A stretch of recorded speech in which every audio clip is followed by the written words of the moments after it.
So we looked at New Orleans and figured out what were the things that people remember of those locations, and the landmarks, the points of interest, the culture, and we wanted to bring that to our version of it, but we didn't want to be confined to the real lay of the land, and we wanted to be able to bring things that make games exciting. So the thing about making 1968 authentic for New Bordeaux is not just what happened in 1968, but everything that preceded 1968. For example, when you're listening to the radio, you're hearing everything from the 1960s, the 1950s, the 1940s. The same can be said for the architecture of the world as well.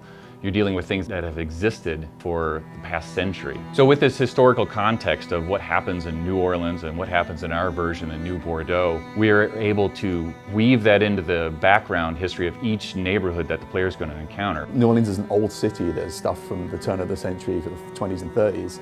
You know, that's scattered around and people may not be aware of all of that stuff.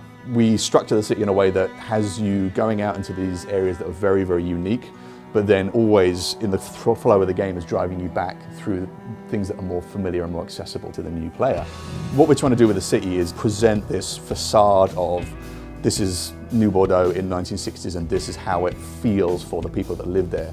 And then the moment you turn down the wrong street, you see what the Mafia has done to the city and the sort of reality of that. In Mafia III, we wanted to really make sure that we were offering players a truly open world that is actually full of life. And by using all of these systems, instead of trying to script it or hand do every single thing, we're using these hand-done scenes and then employing them in a systemic way to kind of make sure that every player is seeing something different. And even a given player is seeing something different when they go to Canal Street the first time and the third time and the 17th time, because you know it's a big open world game and you're going to be going back and forth across the city, so we want to make sure that it always feels alive and present and different every time that you're seeing an area. Our protagonist is a black man and a Vietnam War veteran in the Deep South in the 1960s. The combination of our character and our setting is going to inform everything the player experiences, from high-speed car chases to what happens when they walk into a convenience store. So right away that tells you that the relationship between the player character and the game world is going to be unlike anything realized to date in an open world game.